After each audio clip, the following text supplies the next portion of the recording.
하나님은 영이시니 예배하는 자가 영과 진리로 예배할지니라. 아멘.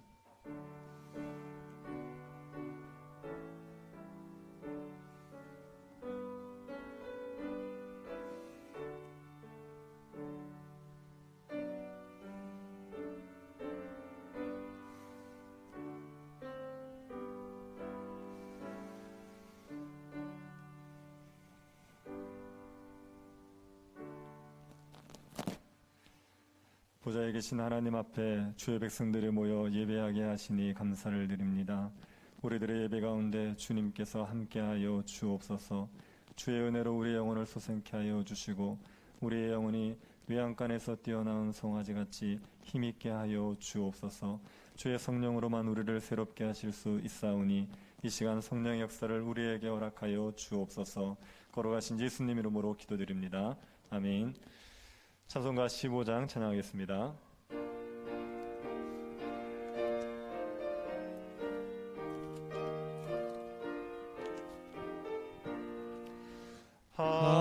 하나님의 크신 사랑 하늘에서 내리사 우리 맘에 항상 계셔 온전하게 하소서.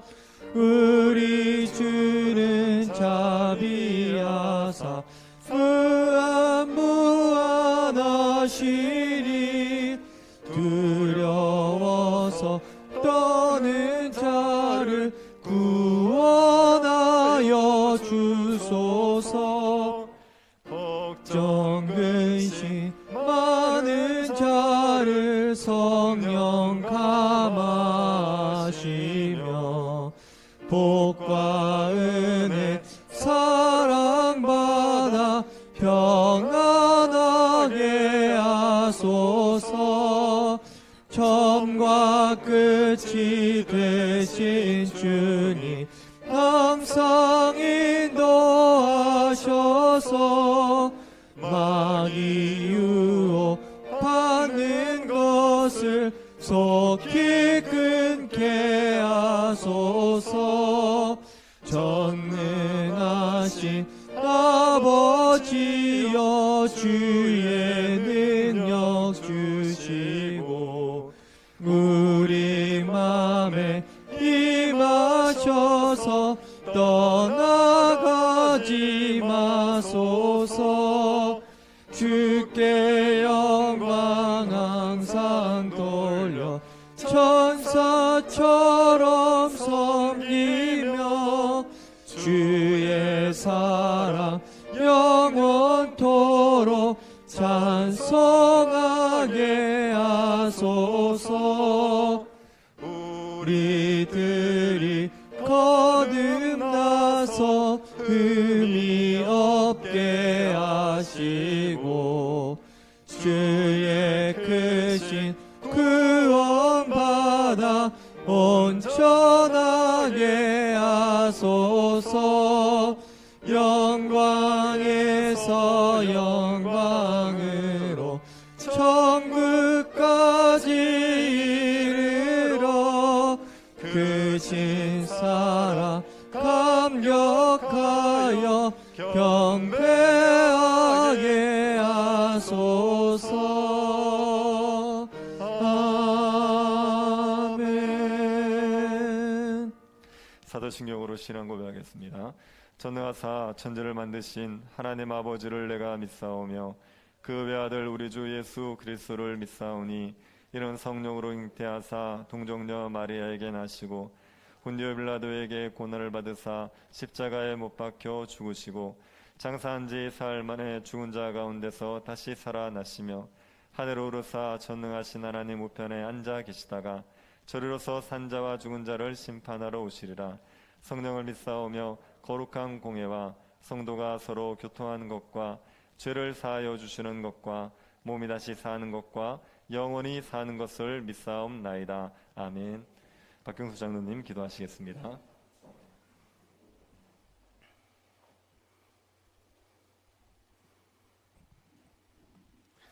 다 같이 기도드리겠습니다. 철따라 땅의 소산을 우리에게 주시는 하나님 아버지, 지난 1년을 지켜주시고 지난주에는 추수감사절로 지키게 해주셔서 감사와 찬송을 드립니다. 구원의 은혜로 아름다운 주님의 세계를 볼 수 있는 영광을 주신 것을 감사하고 은혜 주신 것을 감사드립니다. 가정과 일터에 복 주셔서 우리 필요로 채워주심도 감사드립니다. 우리 기도에 응답해 주시고 거절하심도 감사드립니다. 성령님께서 우리와 함께하사 기쁠 때도 슬플 때도 낙심될 때도 위로해 주심을 감사드립니다. 이 결실의 계절에 하나님 앞에 우리를 돌아보게 하옵소서. 날마다 수없이 듣는 주님의 말씀은 어디 가고 없고 내 생각과 내 의지만 갖고 살아온 것은 아닌지 날마다 생각하며 변화되게 하옵소서. 하나님, 우리를 긍휼히 여겨 주옵소서. 우리의 욕심을 용서해 주시고 늘 성령 충만한 생활로 주님 주신 귀한 사랑과 은혜를 누리는 우리들 다 되게 하여 주시옵소서. 우리들은 많은 감사의 제목을 가지고 있으면서도 감사치도 못하고 눈앞에 있는 손익과 감정만 생각하며 불만 속에 살고 있음을 고백합니다.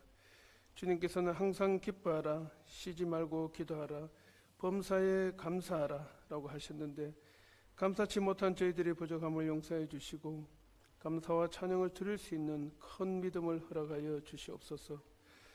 사도 바울의 고백처럼 우리도 교회 생활 안에서 설사 우리가 어떤 권리가 있다 할지라도 그 권리를 주장하는 사람이 아니고 사랑으로 형제 자매와 연합하는 사람이 되길 원하고 또 사랑으로 연합되기를 원하고 우리의 권리를 주장할 수 있음에도 불구하고 없는 사람이 되기를 원합니다. 형제 자매를 존중하고 그를 기이 여기는 마음을 주셔서 우리가 어찌하든지 교회 생활을 통해서 새로운 세계를 이루기를 원합니다.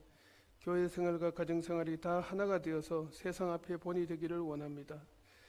날마다 문화교를 향한 하나님의 비전을 우리 박 목사님이 잘 깨닫게 해주시고 하나님의 은혜로 목회할 수 있도록 도와주옵소서. 늘 아버지의 마음을 품게 하시고 교회 이전이란 중대한 일을 가지고 제일 선대에 나가서 항해해 나갑니다.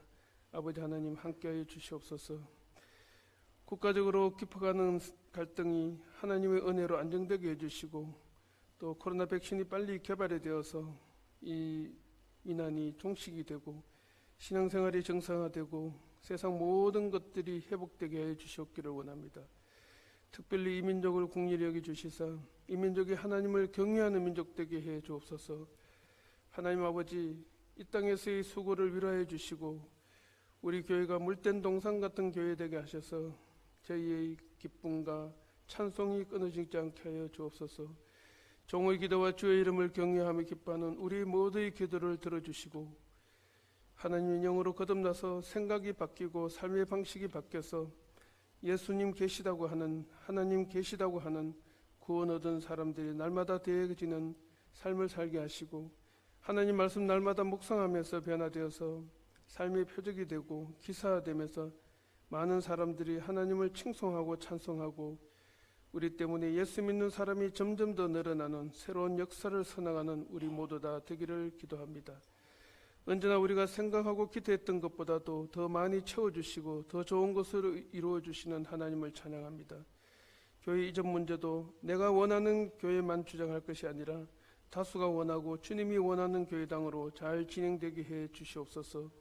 습관을 쫓아 형식적으로 드리는 예배가 아니라 마음과 뜻과 정성을 다하여 예배하는 저희들 다 되게 하옵소서. 시종을 주님에게 맡겨오며 우리를 구원해 주신 예수님의 이름으로 감사하며 기도드리옵나이다. 아멘.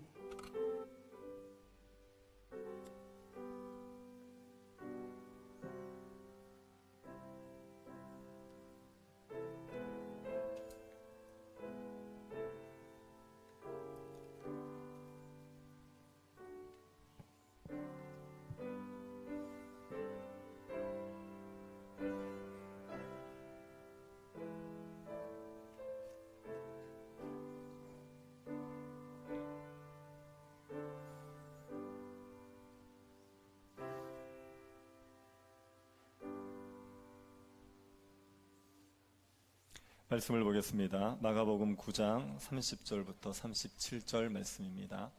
본문은 30절부터 50절까지인데 37절까지만 교도하도록 하겠습니다. 자, 이제 3절씩 교도하겠습니다. 찾으셨으면 교도하겠습니다.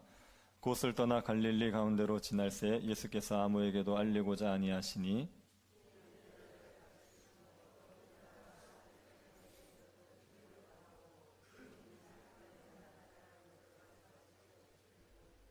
그러나 제자들은 이 말씀을 깨닫지 못하고 묻기도 두려워하더라.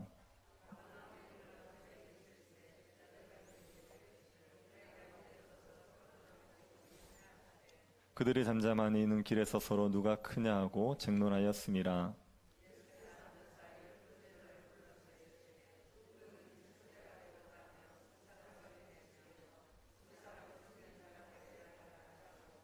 어린아이 하나를 데려다가 그들 가운데 세우시고 앉으시며 제자들에게 이르시되 누구든지 내 이름으로 이런 어린아이 하나를 영접하면 곧 나를 영접함이요 누구든지 나를 영접하면 나를 영접함이 아니요 나를 보내신 이를 영접함이니라. 아멘.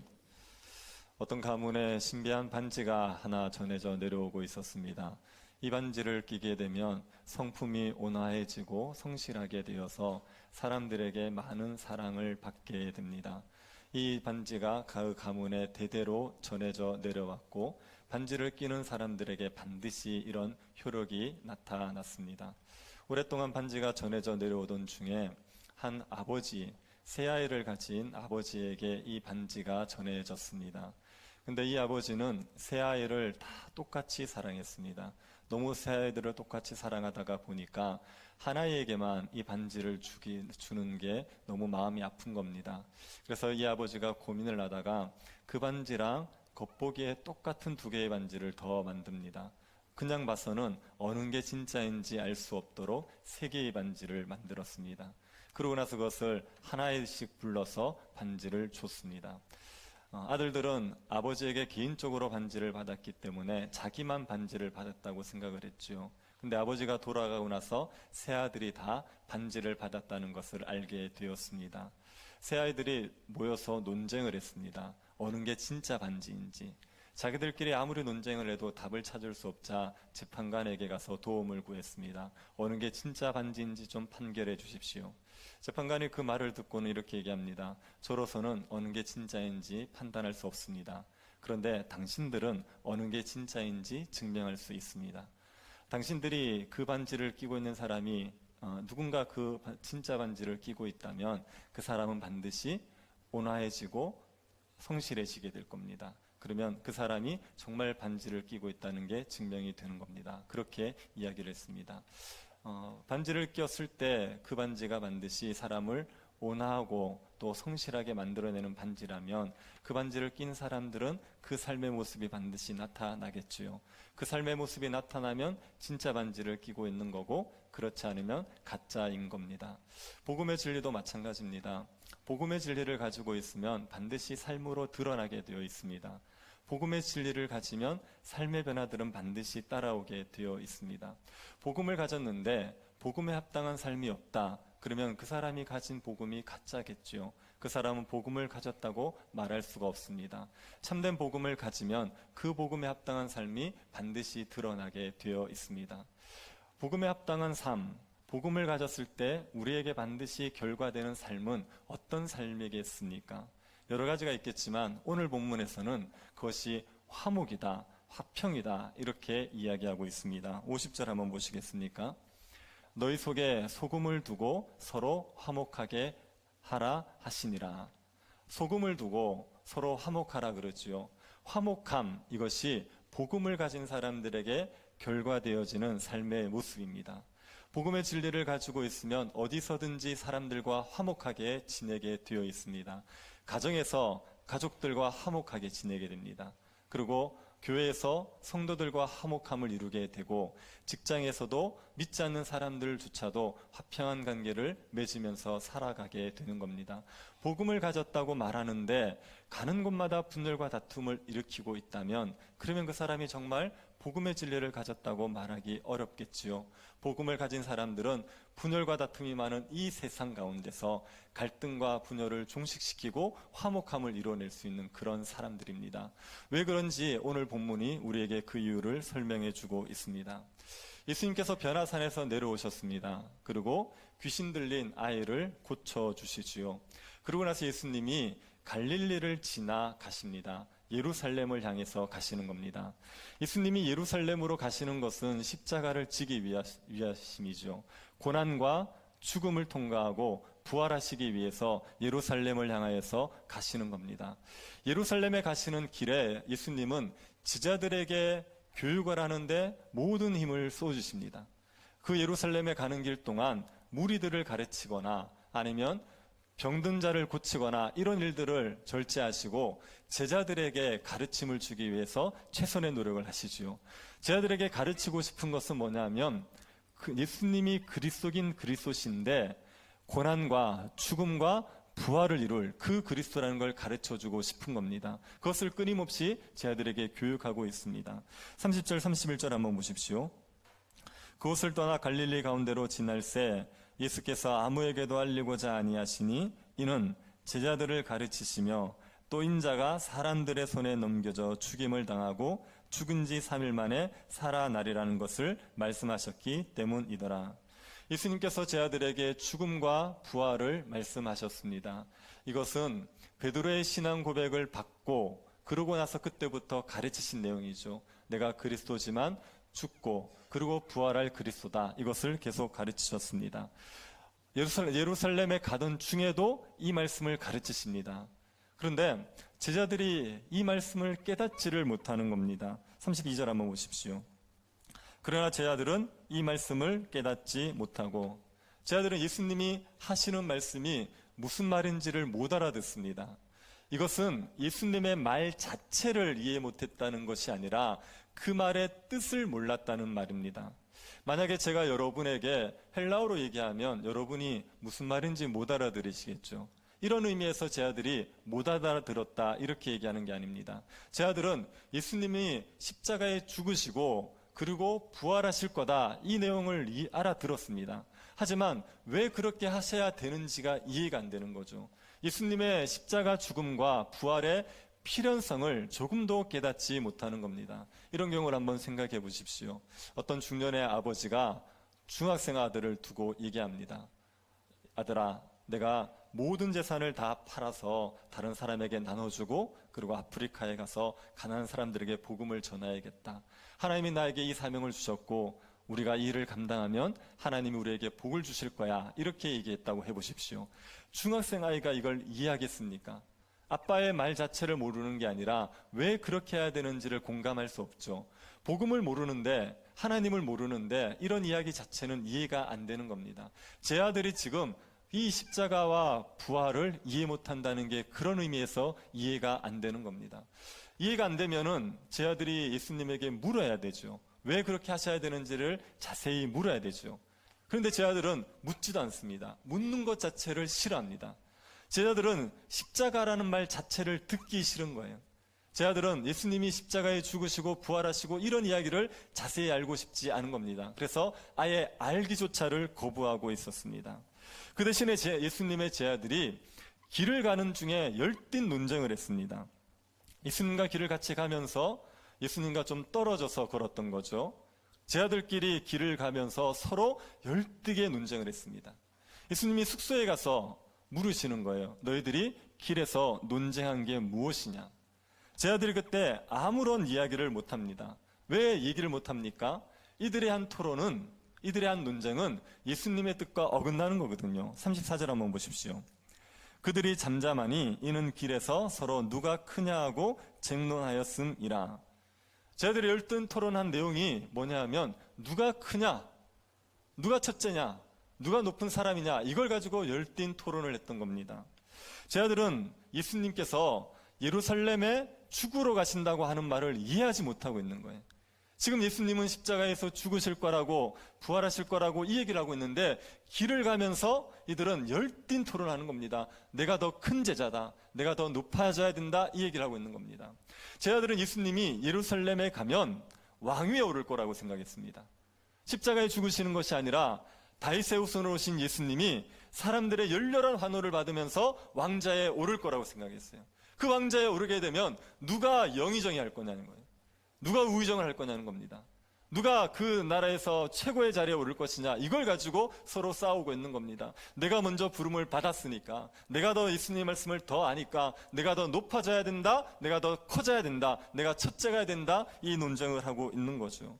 제자들은 예수님의 말씀을 지금 도무지 깨닫지 못하고 있는 겁니다. 십자가와 부활에 대해서 조금도 이해하지 못하고 서로 크냐, 누가 더 크냐, 이런 논쟁을 하고 있는 겁니다.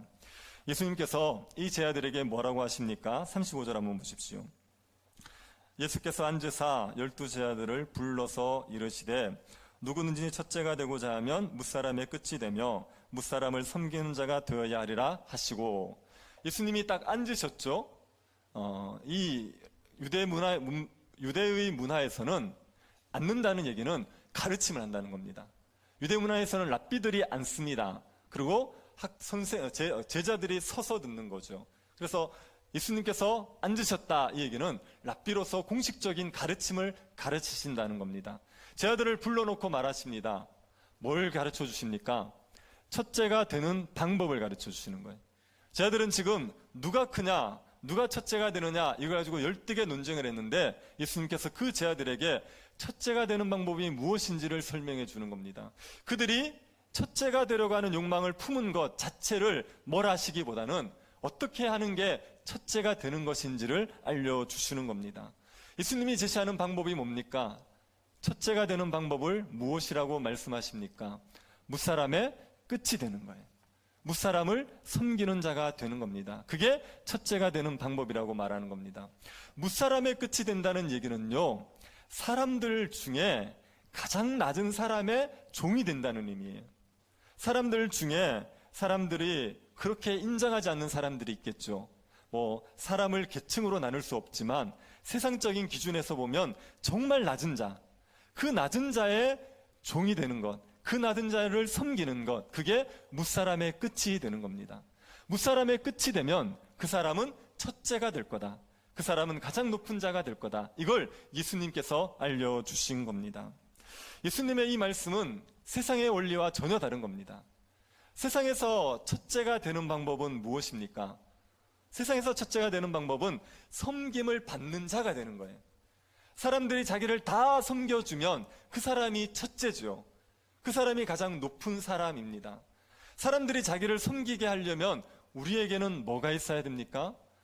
실력이 있어야 돼요. 돈이 있어야 됩니다. 지위가 있어야 됩니다. 실력을 갖춰보십시오. 그러면 사람들이 와서 굽신굽신하며 우리의 도움을 받으러 갑니다. 탁월한 수를 가지면 그러면 환자를 섬기는 게 아니라 환자들이 줄을 서게 되어 있습니다. 그 의사에게 치료를 받겠다고 선물을 싸들고 오게 되어 있습니다.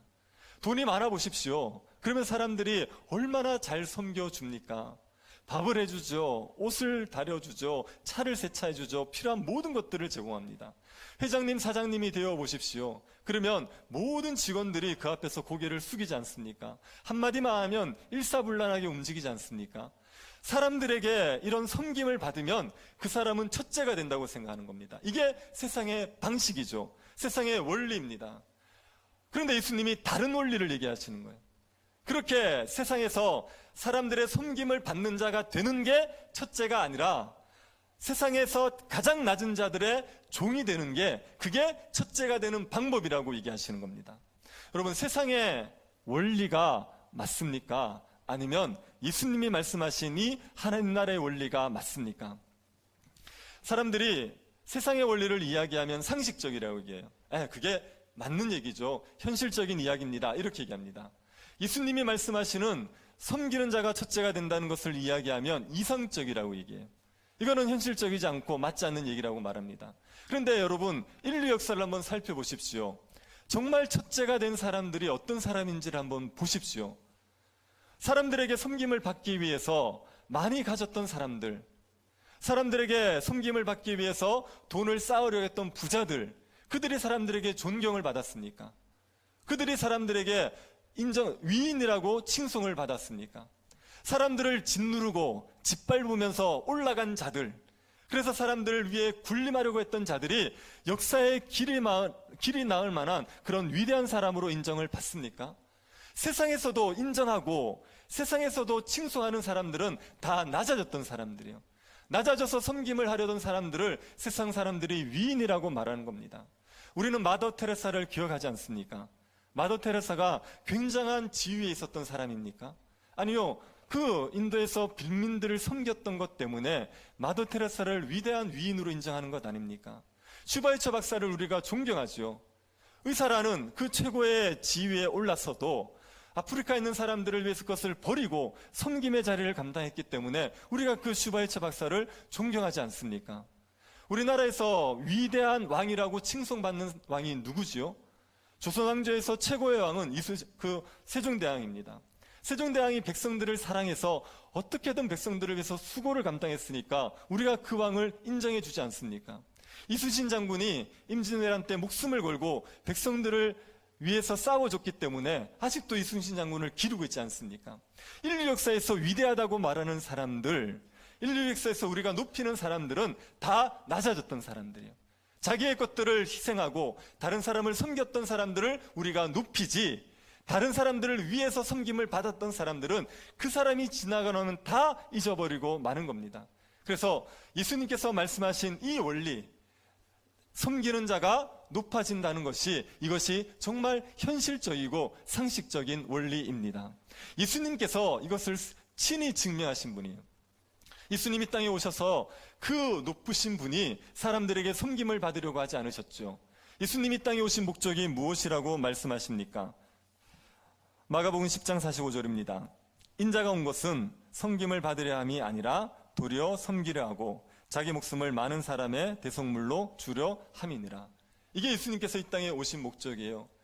사람들을 섬기기 위해서, 사람들에게 자기 목숨을 주기 위해서 예수님이 이 땅에 오셨습니다. 예수님은 십자가에 죽으시고 무덤에 내려가기까지 낮아지셨단 말이에요. 그런데 그 예수님이 어디까지 높아지십니까?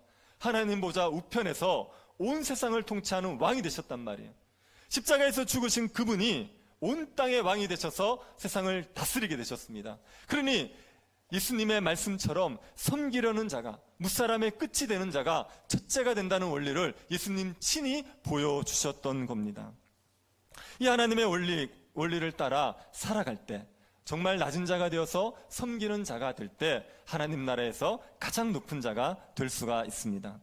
이 하나님 나라 원리를 따라가는 사람들이 하는 일이 있고요, 하지 않는 일이 있습니다. 우선 하는 일이 뭔지를 보십시오. 35절 37절입니다. 36절 37절입니다.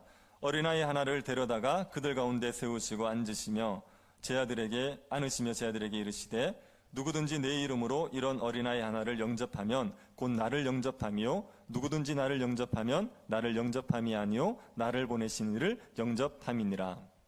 어린아이를 영접하는 게 하나님 나라의 원리를 따르는 자가 하는 일이라고 얘기하는 겁니다. 어린아이는 우리에게는 소중한 존재지 않습니까? 지금은 아이가 적고 생활에 여유가 있다 보니까 아이들을 위해서 우리는 아끼지 않죠. 시간이든 물질이든 아끼지 않고 우리 아이들을 잘 대해줍니다. 그런데 예수님 당시에는 어린아이들은 가치가 없는 아이들이에요. 어린아이들은 사람들에게 그렇게 중요하지 않았던 존재들입니다. 어린아이들은 힘이 없거든요. 그래서 누군가의 명예를 높여주거나 누군가를 부하게 해주거나 누군가를 도와줄 수 있는 능력이 없습니다. 그러다 보니까 어린아이들은 사람들에게 인정을 받지 못했습니다. 별 가치 없는 존재였습니다. 오늘날로 말하면 어떤 사람들이라고 말할 수 있습니까? 생활 능력이 없는 장애인들이 있죠. 그리고 알코올 중독자들이 있습니다. 치매에 걸린 노인이 있고 소년원에 있는 청소년들이 있습니다. 쪽방촌에 살고 있는 할머니가 있습니다. 사람들에게 줄 수 없고 사람들에게 도움만 받을 수밖에 없는 존재, 그런 존재가 어린아이들입니다. 예수님께서 이런 어린아이를 영접하라고 말하죠. 영접하라는 이야기는 돌보라는 얘기입니다. 먹여주라는 얘기고 입혀주라는 얘기고 그들을 살아갈 수 있도록 필요를 채워주라는 얘기입니다. 그렇게 어린아이를 영접하는 것을 예수님을 영접하는 것이라고 하세요. 어린아이를 영접하면 예수님을 영접하는 겁니다. 예수님을 영접하는 게 하나님을 영접하는 겁니다. 어린아이를 영접하는 자, 그 자가 하나님 나라의 원리를 따라 살아가는 거예요. 높아지겠다고 사람들을 무시하고 짓밟지 않고 낮은 자, 별 가치 없는 자, 어린아이 같은 자들을 받아들이는 자가 하나님의 원리를 이해하고 그 원리를 따라 살아가는 겁니다. 예수님을 믿는 자들은 하나님의 원리를 따라 살아가면서 이 어린아이 같은 자들을 영접하는 겁니다. 하나님 나라의 원리를 따라 살아가는 자들이 하지 않는 일도 있습니다. 38절 한번 보십시오. 선생님, 우리를 따르지 않는 어떤 자가 주의 이름으로 귀신을 내쫓는 것을 우리가 보고 우리를 따르지 아니함으로 금하였나이다. 어떤 사람들이 예수님의 이름으로 귀신을 쫓아냈습니다. 이 사람들은 예수님의 12제자의 무리에 속하지 않았어요. 제자들의 무리에 속하지 않았는데, 그런데 예수님의 이름으로 귀신을 쫓아내는 일을 했습니다. 이거란 제자들이 예수님에게 말하는 겁니다. 우리에게 속하지 않은 자가 귀신을 쫓아냈는데 이들을 보고 우리가 금했습니다. 우리에게 속하지 않았기 때문에 이들이 귀신 쫓아내는 것을 우리가 허용하지 않았습니다. 이렇게 이야기하는 겁니다. 제자들에게 지금 중요한 것은 그 사람이 예수님의 이름으로 귀신을 쫓아냈느냐 아니냐 이 문제가 아니에요. 귀신을 쫓아낸 사람들이 자기들에게 속했느냐 아니냐가 중요한 겁니다. 그래서 자기들에게 속하지 않으면, 자기들을 따르지 않으면 배척을 해버리는 겁니다. 제자들은 예수님의 이름으로 귀신을 쫓아내더라도 자기들을 따르지 않는 자들은 인정하지 않고 그들을 배척하고 그들을 금하는 일을 하고 있었습니다. 오늘날로 말하면 이런 겁니다. 우리 교단이 아니면 배척을 하는 겁니다. 교회가 막 성장을 하고 그리고 복음을 사람들에게 전해서 사람들이 복음으로 돌아오는 일들이 일어나고 있습니다. 그런데 우리 교단이 아닌 거예요. 우리 교단이 아니면 그 교회를 인정하지 않고 배척을 해버리는 겁니다. 우리 교회가 아니라고 배척을 하는 겁니다. 교회에 은혜가 있고 교회가 하나님의 일들을 잘 감당하고 있는데도 우리 교회의 노선과 다르다는 이유 때문에 배척을 해버리는 겁니다. 우리 부서가 아니라고 배척을 하는 겁니다. 우리 부서의 운영 방식과 같지 않고 우리 부서가 왜 속하지 않았다고 그래서 배척을 해버리는 겁니다. 나의 신앙과 스타일이 다르다고, 내가 원하는 스타일과 똑같지 않다고 해서 다른 사람들을 배척해버리는 겁니다. 이런 태도가 세상의 원리에 물들어 있는 태도입니다. 모든 사람이 자기를 따르기를 원하는 거죠. 모두가 자기의 영향력 아래 있기를 원하는 겁니다. 모든 사람들 위해 군림을 하고 싶은 겁니다. 사람들을 섬김으로 인하여서 첫째가 되려는 게 아니라 사람들을 지배함으로 말미암아, 사람들이 자기를 따르게 함으로 말미암아 첫째가 되려고 하려는 방식입니다. 그가 예수님의 이름으로 능력을 행했든지 아닌지에 별 관심 없고 나의 영향력 하에 있지 않으면 그 사람을 배척해버리는 방식, 이게 세상에 물들어버린 태도입니다. 모든 사람들을 위해 군림하려는 태도입니다. 그럼 사람들이 나를 따르냐 아니냐는 것은 중요한 문제가 아니죠. 중요한 건 예수님을 따르느냐 아니냐의 문제입니다. 예수님을 따르고 복음을 따르고 있느냐가 중요한 문제지 나를 따르느냐, 이게 뭔 중요한 문제입니까? 내 영향력 하에 있지 않더라도, 나를 따르지 않더라도 주님을 따르면서 주의 일들을 감당하고 있으면 인정해 줘야 되죠. 그를 존중하고 그를 높여줄 수 있어야 되죠. 이게 하나님 나라의 원리를 이해한 사람들의 삶의 모습입니다. 성령의 역사를 한 가지만으로 제한할 수 없습니다. 성령은 우리가 생각하는 한 가지 방식으로 일하지 않으세요. 예수님이 병자를 고치실 때 한번 생각해 보십시오. 한 가지 방식으로만 고치셨습니까? 다 말씀으로만 고치셨습니까? 다 안수에서만 고치셨습니까? 어떤 사람은 말씀으로 고치시죠. 어떤 사람은 예수님의 옷자락을 만졌더니 병이 나아버렸습니다. 어떤 사람은 예수님이 2번 안수해서 고쳐주셨습니다. 어떤 사람들은 예수님이 침을 뱉어서 고쳐주기도 하셨습니다. 예수님이 치유하신 방식이 굉장히 다양합니다. 그래서 한 가지 방식으로만 주님이 일하신다고, 성령께서 역사하신다고 말할 수가 없습니다. 사람들이 은혜를 받는 방식도 정말 다양해요. 어떤 사람들은 큐티를 하면서 은혜를 많이 받지요. 어떤 사람들은 성경을 깊이 연구하면서 묵상하면서 은혜를 많이 받습니다. 어떤 사람은 통독을 하면서 은혜를 많이 받죠. 어떤 사람은 암송을 하면서 은혜를 많이 받습니다. 어떤 사람은 새벽 기도가 너무 좋고 어떤 사람은 금요 기도회가 너무 좋습니다. 어떤 사람은 혼자 조용히 묵상하는 시간이 좋고 어떤 사람은 부르짖어 기도하는 시간이 좋습니다. 신앙의 스타일이 다 다르고요. 하나님의 역사 방식이 다 다른 겁니다. 그런데 내가 원하는 하나의 방식, 이것만이 옳다고 얘기하고 그 방식을 따르지 않으면 다 무시하고 그 방식을 따르지 않으면 다 인정하지 않는 것은 예수님의 제 아들처럼 우리에게 속하지 않았다고 예수의 이름으로 귀신을 쫓아내는데도 불구하고 무시하는 것과 똑같은 방식입니다. 이것은 다른 사람들을 지배함으로 말미암아 나를 따르게 함으로 말미암아 그들을 위해서 군림하겠다는 세상의 태도에 물들어 있는 방식입니다. 예수님을 믿는 자들은 하나님 나라의 원리에 따라 살아가는 거죠. 그 하나님 나라의 원리에 따라 살아가는 자들은 어린아이를 영접하는 법입니다. 세상에서 가치 없고 보잘것없는 자들을 영접하면서 살아가는 거고, 그리고 예수님의 하나님 나라의 방식을 따라 살아가는 사람들은 자기를 따르지 않는다고 해서 그 사람을 무시하거나 배척하지를 않는 겁니다. 예수님을 믿는 자들은 섬기는 자가 되죠. 첫째가 되기 위해서 섬기는 자가 됩니다. 이렇게 살아가는 자에게 하나님이 주는 상이 있습니다. 41절 한번 보시겠습니까?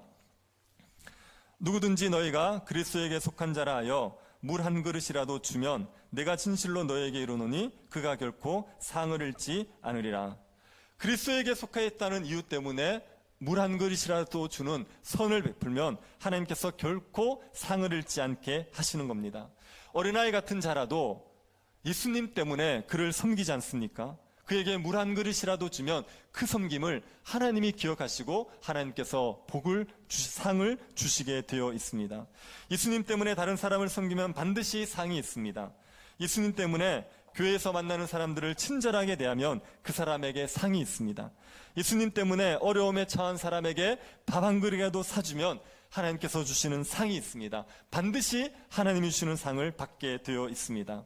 반면에 예수님을 믿는 자를 실족해 하면 벌을 받습니다. 42절 보십시오. 또 누구든지 나를 믿는 이 작은 자들 중에 하나라도 실족하게 하면 차라리 연자 맷돌이 그 목에 매어 바다에 던져지는 것이 나으리라. 예수님을 믿는 작은 자, 어린아이 같은 자, 그런 자를 실족하게 하면 하나님께서 벌을 주실 거예요. 그런데 그 벌이 얼마나 무섭냐면 연자 맷돌을 목에 메고 바다에 던져지는 게 하나님의 벌을 받는 것보다 훨씬 나을 거란 얘기입니다. 연자 맷돌이라는 게 동물이 돌리는 맷돌입니다. 그러니 엄청난 무게가 있죠. 이걸 메고 바다에 던져줘 보십시오. 연자 맷돌을 목에 메고 바다에 던져지면 그러면 깊은 바다 속으로 순식간에 떨어질 것 아닙니까? 그러면 숨이 막혀서도 죽겠지만 물의 압력을 이기지 못해서도 터져서 사람이 죽을 수 있을 겁니다. 이 고통을 당하는 것이 소자를 실족시키고 하나님에게 벌을 받는 것보다 나을 거라고 말하는 거예요. 하나님이 내리는 벌은 연자맷돌을 목에 메고 바다에 던져지는 것보다 훨씬 중한 벌을 하나님께서 내릴 거라고 말하는 겁니다. 그래서 어린아이 같은 자를 영접해주면 하나님이 주시는 상이 있겠지만 이 작은 어린아이 같은 자를 실족하게 하면 하나님의 무서운 벌이 있게 됩니다. 근데 언제 우리가 어린아이를 실족하게 하는 일을 하게 되겠습니까?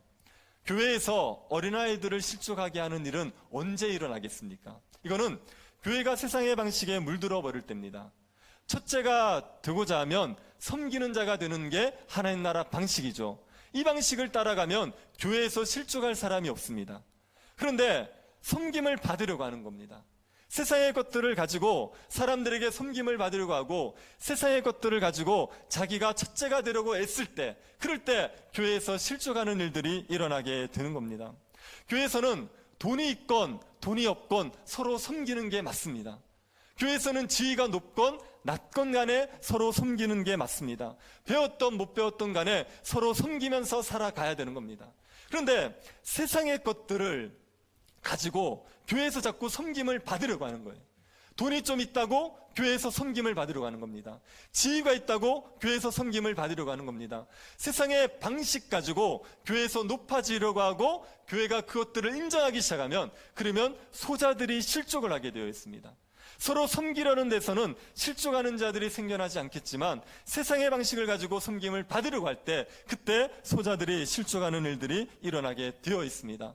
교회가 세속화되어지고 세상의 원리가 교회에 침투해서 교회가 세상의 방식을 따라가면 이런 교회를 다니기 싫다 그러고 믿음을 버리게 되는 일들이 일어나게 되는 겁니다.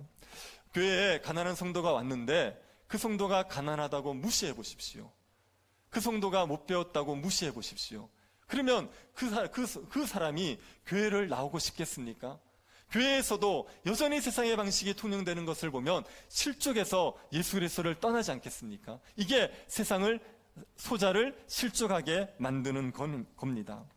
힘 있는 사람들이 자기가 군림하려고 할 때 소자들이 실족하게 되고, 그러면 그 사람들은 하나님의 무서운 벌을 받게 되는 겁니다. 만약에 작은 자를 실족시키게 할 만한 그런 죄를 짓게 될 때, 그런 죄가 우리에게 있게 된다고 싶을 때, 그때 그 죄와 처절하게 싸우셔야 됩니다. 43절 한번 보십시오. 만일 내 손이 너를 범죄하게 하거든 찍어버리라. 장애인으로 영생에 들어가는 것이 두 손을 가지고 지옥 곧 꺼지지 않는 불에 들어가는 것보다 나으니라. 예수님께서 손이 범죄하면 그 손을 찍어버리라고 말합니다. 손 하나 없이 하나님 나라에 들어가는 게 양손을 가지고 지옥에 가는 것보다 훨씬 낫다고 말하는 거예요. 눈이 범죄하면 눈을 뽑아버리랍니다. 눈 하나 없이 하나님 나라에 들어가는 게 양눈을 가지고 지옥 가는 것보다 훨씬 낫다고 말하는 겁니다. 이것은 실제로 손을 잘라라, 실제로 눈을 뽑으라는 의미가 아니죠. 죄는 손을 자른다고 없어지지 않습니다. 죄는 눈을 뽑는다고 해결될 문제가 아닙니다. 주님이 이렇게 말씀하시는 것은 죄와 피 흘리기까지 싸우라는 거예요. 우리를 지옥불에 던져지게 할 만한 그런 죄를 짓지 않기 위해서 하나님 앞에 처절하게 싸우라는 게, 이게 손을 잘라라, 눈을 뽑으라고 말하는 겁니다. 여기서 말하는 죄, 우리가 싸워야 될 죄는 어떤 죄를 말하겠습니까? 소자를 실족하게 만드는 죄를 말하는 거예요. 교회가 세상의 가치관 안에 물들어서, 그래서 믿음이 약한 자들을 실족하게 만드는 그런 죄를 짓게 되지 않도록, 그런 죄를 짓게 되면 그런 죄 때문에 당할 무서운 형벌이 있기 때문에 그 죄를 끊기 위해서 피 흘리기까지 싸워라, 이렇게 얘기하는 겁니다. 작은 자를 실족하는 죄를 지속적으로 짓는다면 그 사람은 신자가 아니죠. 그런데 그런 죄가 우리 안에 있다면 그 죄를 내몰기 위해서 손을 자르는 심정으로, 눈을 뽑는 심정으로 처절하게 싸워야 되는 겁니다. 신체를 절단한 각오로 이 죄와 싸워서 교회에서 작은 자들, 소자들이 실족하는 일이 없도록 만들어야 되는 겁니다. 예수 그리스도의 그 부활의 의미를 이해하는 사람들, 예수 그리스도를 믿고 하나님 나라 방식에 따라 사는 사람들은 다른 사람들을 섬기는 자들입니다. 섬김으로 말미암아 사람들을 실족하게 하는 것이 아니라 사람들을 세워가고 하나님이 주는 상을 누리는 자들이 하나님 나라의 원리를 이해하고 있는 사람들입니다. 그러니 하나님 나라의 원리를 이해하셨고 예수 그리스도를 믿는다면 섬기는 자가 되십시오. 섬기는 자가 되어서 첫째가 되는 그 복을 누리시기를 바랍니다. 이렇게 신자가 섬기는 자로 살아가는 건 정말 쉽지 않은 문제입니다. 이건 정말 어려운 문제입니다. 그래서 우리에게 49절이 필요한 거죠. 49절 한번 보십시오. 사람마다 불로서 소금 치듯 함을 받으리라. 이게 불로서 소금 치듯 함을 받는다는 이야기는 우리를 하나님이 정화시키는 것을 얘기하는 겁니다. 불이라는 것이 불순물을 태우는 역할을 합니다. 그리고 여기서 소금이라는 것도 우리를 거룩하게 만드는 것을 이야기하는 겁니다. 구약의 제사 중에 소제라는 제사가 있습니다. 이 소제는 드릴 때 반드시 소금을 같이 넣도록 되어 있습니다. 소금을 넣으면 하나님께서 받으실 만한 제사가 되게 되는 거죠. 이 소금이 이 제물을 거룩하게 만드는 겁니다. 그래서 소금 치듯 함을 받는다, 이것은 우리가 우리 안에 있는 죄와 우리 안에 있는 세상의 가치관을 하나님께서 씻으셔서 우리를 거룩하게 만든다, 이런 의미가 있습니다. 사람마다 불로서 소금 치듯 함을 받아야 됩니다. 그래야지 하나님 나라 방식을 이해하고 다른 사람을 섬기는 자로서 살아갈 수가 있습니다. 어떻게 우리가 불로서 소금 치듯 함을 받습니까?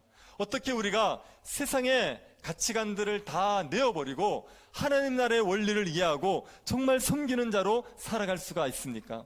무엇이 우리를 정결하게 만들겠습니까? 하나님의 말씀이 우리를 정결하게 만드는 거죠. 끊임없이 말씀을 이해하고 말씀을 붙들어야 됩니다.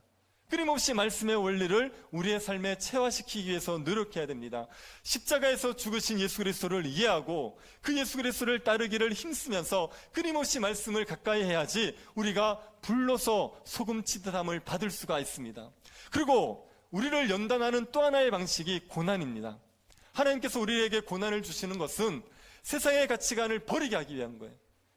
세상에서 높아지고 싶고 세상에서 크고 싶고 세상에서 성공하여서 사람들에게 섬김을 받고 싶은 그 마음을 다 버리게 하기 위해서 우리에게 고난을 주시는 겁니다. 이 고난을 통하여서 우리가 정결함을 받는 거죠. 불로서 소금치듯함을 받는 겁니다. 고난을 통과하고 나면 세상에 대한 욕망을 버리게 됩니다. 세상의 가치관을 버리게 됩니다. 그리고 점점 낮아져서 무사람들의 중에 가장 낮은 자라고 말할 수 있는 그 사람도 섬기는 자로 낮아지게 되는 거죠. 여러분, 다른 사람을 섬기는 일은 정말 어려운 일입니다. 겸손해지는 것은 정말 어려운 일입니다. 그런데 하나님의 말씀을 붙들고 그리고 하나님께서 주시는 연단을 잘 감당하면 그러면 정말 겸손하여서 사람을 섬기는 자가 될 수가 있습니다. 그렇게 섬기는 자가 되지 않습니까? 그러면 그 사람이요 소금 같은 존재예요. 어디 가든지 간에 귀히 여김을 받고 어디 가든지 간에 없어서는 안 되는 존재가 되는 겁니다. 이런 사람들이 뭘 할 수 있습니까? 서로 화목하게 할 수 있는 거죠. 50절 다시 한번 보십시오. 소금은 좋은 것이로되 만일 소금이 그 맛을 잃으면 무엇으로 이를 짜게 하리요? 너희 속에 소금을 두고 서로 화목하게 하라 하시니라. 소금을 두고 서로 화목한다는 얘기는 우리가 다른 사람을 겸손히 섬기는 자가 되어서 서로 화목함을 이루라는 말입니다. 사람들이 다른 사람을 섬기기로 하면 다툴 일이 없습니다. 다툼은 첫째가 되고자 하는데 크고자 하는 데서 생기는 법이에요. 내가 다른 사람들 위에 있겠다, 다른 사람들보다 높아지겠다고 말하니까 자꾸 갈등과 분열이 일어나게 되는 겁니다. 다른 사람을 섬기는 자가 되어버리면 갈등이 사라지게 되죠. 화목함을 이룰 수 있게 되어집니다. 누구든지 다른 사람을 섬기면 그 사람을 싫어할 이유가 없습니다. 며느리가 시어머니를 잘 섬기는데 왜 시어머니가 며느리를 싫어하겠습니까? 시어머니가 며느리를 생각해서 아끼는데 왜 며느리들이 시어머니를 싫어하겠습니까? 남편이 아내를 사랑하는데 아내가 그 남편을 싫어하겠습니까? 아내가 남편에게 순종하는데 섬기려고 하는데 그 남편을 아내가 싫어하겠습니까? 서로 섬기려 할 때 그때 화목함이 이루어지게 되어 있습니다. 그래서 주님이 우리에게 크고자 하는 자들은 섬기는 자가 되어라 말씀하시는 것은 이 원리를 따라 살면서 다른 사람을 화목하게 해라, 다른 사람과 화목하게 지내라, 이렇게 말씀하시는 겁니다. 신자는 섬김으로 말미암아 첫째가 되는 자들입니다. 그래서 어디 가서든지 간에 소금 같은 존재로 귀히 여김을 받고 그리고 사람들과 화목함을 이룰 수 있는 존재, 그런 존재가 신자입니다. 섬기는 성품을 가진 자는 반드시 화목함을 이루지요. 그래서 예수를 믿는 자들은 어느 곳에 가든지 간에 사람들과 화평하고 화목하면서 살아갈 수가 있게 되는 겁니다. 제가 얼마 전에 뉴스를 들으니까 타이타닉호에 탔던 한 목사님이 쓴 편지가 경매에서 고가로 팔렸다는 소식을 들었습니다. 이 목사님이 타이타닉호를 이제 자기 여동생하고 6살 된 딸과 같이 타게 됩니다. 원래 영국에서 목회를 하셨는데 시카고에서 초청이 있어가지고 타이타닉호를 타고 시카고로 가게 됐습니다. 그런데 배를 타고 가다가 이 타이타닉호가 전복이 되는 거죠. 그때 여자들과 어린아이들이 구명보트에 제일 먼저 탈 수가 있었습니다. 이 목사님은 이 6살 된 아이 때문에 구명보트에 같이 탔었습니다. 그리고 이제 앉아 있는데 구명보트에 타고 앉아 있는 동안에 배에서 사람들의 비명소리가 들리는 거예요. 그 소리를 듣고 있는데 도저히 견딜 수가 없는 겁니다. 아이 때문에 여기 있지만 본인이 목사인데 여기서 자기 혼자 살겠다고 있는 게 도저히 용납이 안 되는 거예요. 그래서 그 구명보트에서 내려서 배로 뛰어 들어갑니다. 그리고 사람들에게 마지막에 외치는 거예요. 예수님을 믿으시라고, 예수님을 믿고 구원 얻으시라고. 그렇게 사람들에게 복음을 전하다가 어떤 사람에게 자기의 구명조끼조차 벗어줍니다. 당신에게 더 필요한 것 같다고. 그리고 그것을 벗어주고 그리고 그 타이타닉호와 같이 순교를 하셨습니다. 이런 목사님이 있는 교회 안에서 다툼이 일어나겠습니까? 이런 목사님을 닮은 성도들이 있는 교회에서 분열이 일어날 수 있겠습니까? 교회가 이 목사님처럼 이렇게 세상을 섬겨주면 그러면 교회가 세상과 화목하지 않겠습니까? 첫째가 되기 위해서 가지려고 하니까, 첫째가 되기 위해서 섬기라고 하니까, 그러니까 분열과 다툼이 일어나는 거죠. 첫째가 되기 위해서 섬기는 자가 되어버리면 분열과 다툼을 종식시킬 수가 있습니다. 우리가 예수 그리스도를 믿고 하나님 나라를 이해한 자들로서 이 방식을 따라 살아갈 수 있게 되기를 바랍니다. 높아지려 하지 마시고 크려하지 마시고 섬기는 자가 되어서 어느 곳에 가든지 간에 화평함을 이룰 수 있는 그런 성도들 될 수 있기를 간절히 바랍니다. 우리를 위해서 자기 목숨을 대속물로 내어주신 주님께 감사드립니다. 우리 같은 죄인을 섬겨주신 주님을 따라 섬기는 자로 살아가게 하여 주옵소서.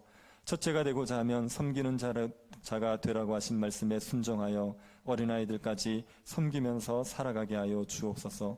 대접받기를 좋아하는 우리들의 모난 성품을 다듬으셔서 섬기기를 즐거워하는 자들 되게 하시고 어디서든지 화평함을 이룰 수 있도록 은혜 내리워 주옵소서. 걸어가신 예수님 이름으로 기도드립니다.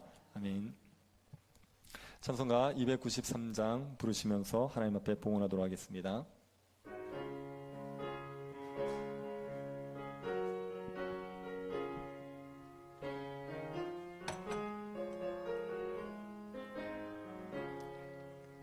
주의 사랑 비칠 때의 기쁨 오네, 근심 걱정 물러가고 기쁨 오네, 기도하게 하시며 희미한 것 물리쳐 주의 사랑 비칠 때 기쁨 오네.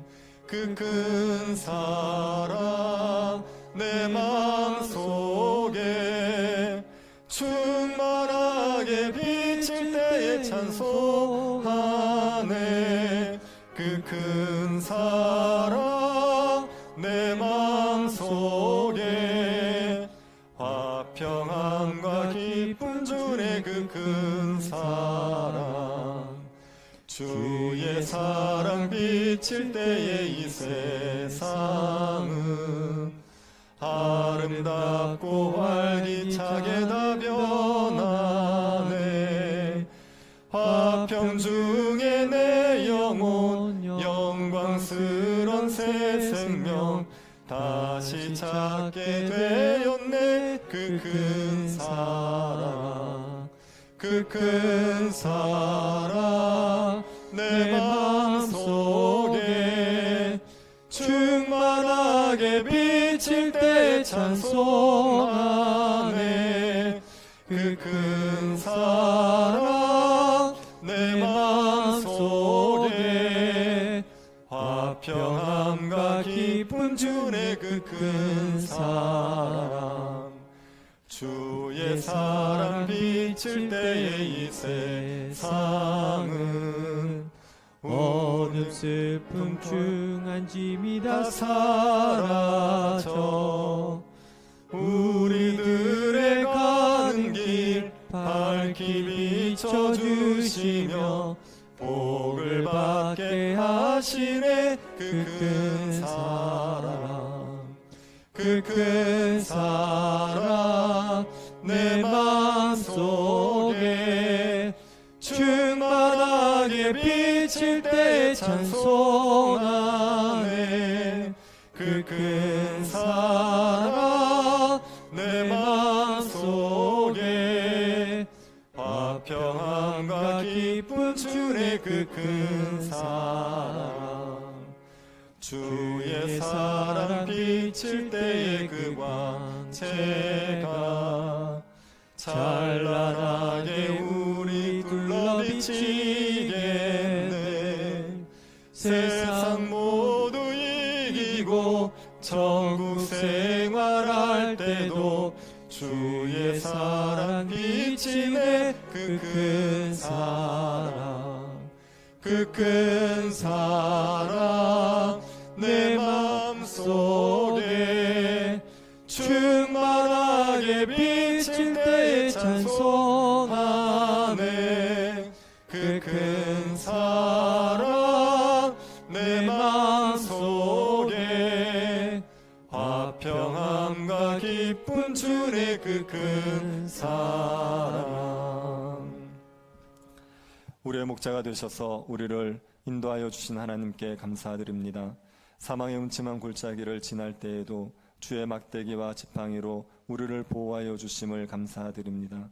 우리가 다 할 수 없지만 주님께서 우리를 쉴만한 물가와 푸른 초장으로 이끌어 가실 줄을 믿고 주 앞에 감사로 영광을 드립니다. 주 앞에 드리는 모든 예물을 주님이 기쁘게 받아 주옵소서. 주의 은혜로 우리의 잔이 넘치는 복을 누리며 살아가게 하여 주옵소서. 환난 가운데 있는 성도들이 낙심하지 않도록 지켜주시고 하나님께 소망을 두고 간구할 때 환난을 넉넉히 이겨낼 수 있는 힘을 허락하여 주옵소서. 시험을 앞두고 있는 수험생들에게 평강을 주시고 끝까지 뿌릴 수 있는 힘을 허락하여 주옵소서. 코로나의 위협에서 성도들을 지켜주시고 이 땅에서 질병의 고통이 사라지게 하여 주옵소서. 걸어가신 예수님 이름으로 기도드립니다. 아멘. 장로님 나오셔서 간구하시겠습니다.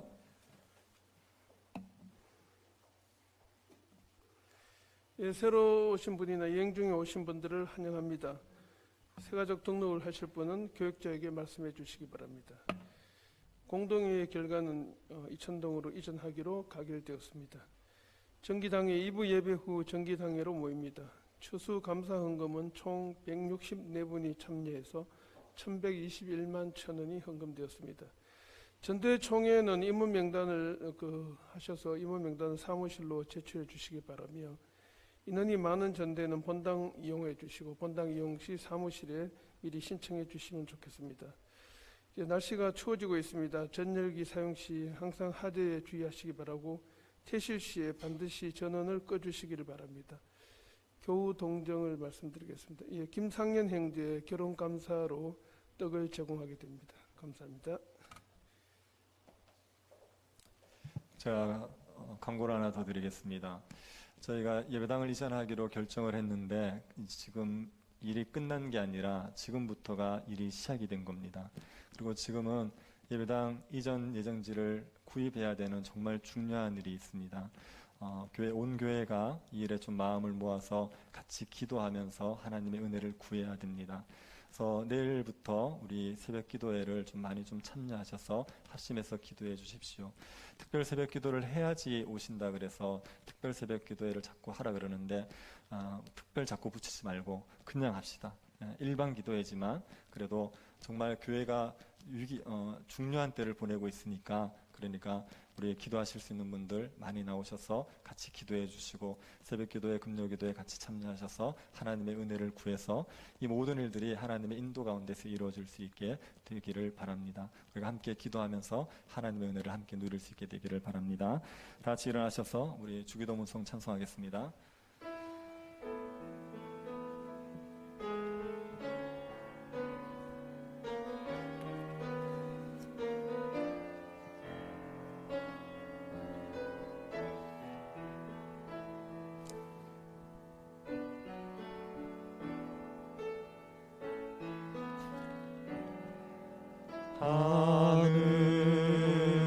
하늘에 계신 아버지 이름 거룩하사 주님 나라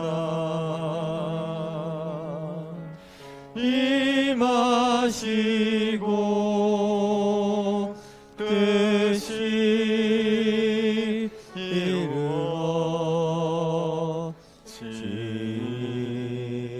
이루어지이다. 일용할 양식 주시고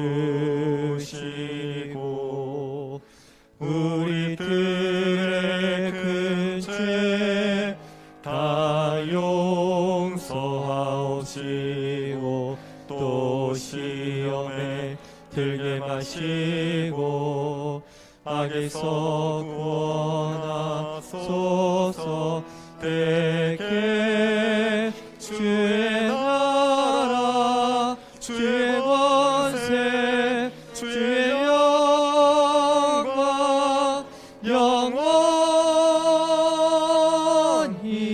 영원히